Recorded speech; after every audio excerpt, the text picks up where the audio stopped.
Hi, my name's Janelle Kennedy and I'm the president of the Iqaluit Humane Society, and we want to take you on a tour of our humble little shelter here in Canada's Arctic and show you around where we rescue all these wonderful cats and dogs that we get every day.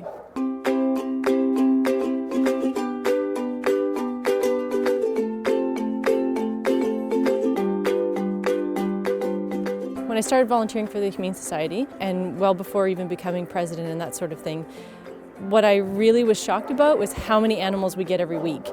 You know, I thought we might have 10 or 12 a month, a city of 8,000 people, you know, a bunch of satellite communities only accessible by air. I really didn't think there would be that much demand or that much need. And then when you start seeing 3, 5, 6, 8, 10 dogs coming in every week, that was really shocking for me.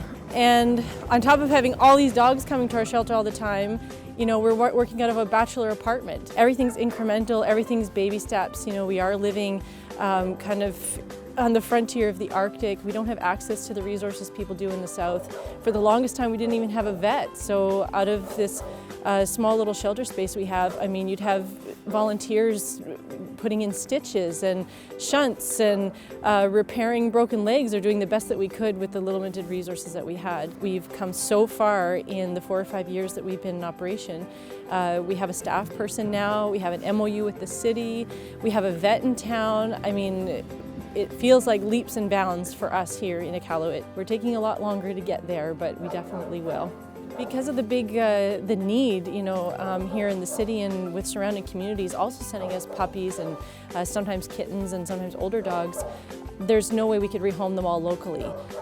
People here live in a lot of apartments that don't allow dogs. There's a lot of transient people coming and going from Iqaluit. And so we made a partnership with the SPCA in Western Quebec, in Gatineau, to send a lot of the dogs there. And thankfully, we have our major sponsor, Canadian North, who sends them through cargo every week for us for free.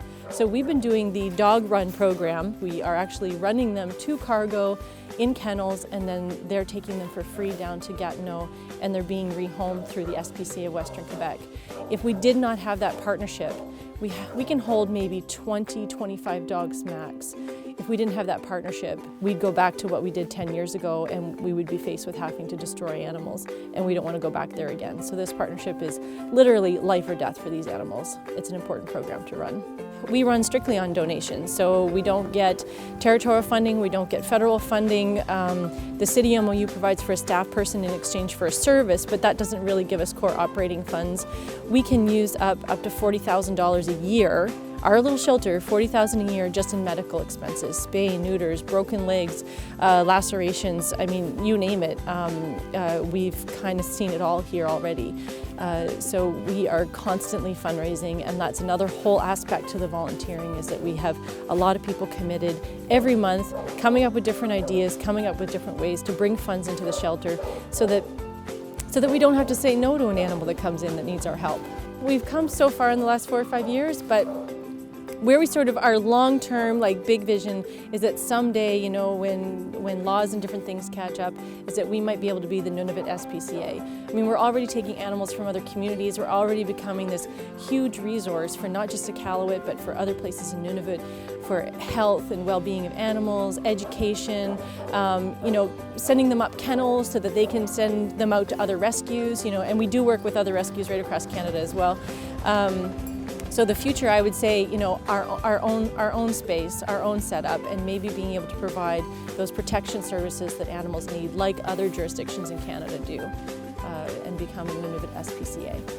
Indiegogo, when we first looked into it, we thought, what is this, you know, this online fundraising thing, you know, like, is it successful? Can people do this? Can you actually raise a bunch of money? So we thought, we'll start out trying to raise $2,000.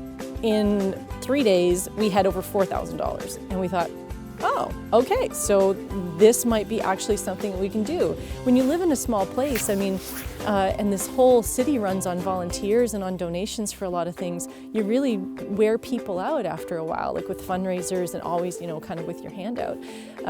So the online forum, which we've achieved through Indiegogo, has completely changed our abilities to fundraise and earn a decent amount of money. It's our biggest fundraiser of the year. When we set our sights last year on raising $15,000, I worried every single day that wondering, are we going to really get there? Are we really going to get there? Is this even possible? And I think we closed the campaign at 16,700 something. And I just cried when I saw the amount. Thank you from all of us at the Iqaluit Humane Society. Thank you. Thank you.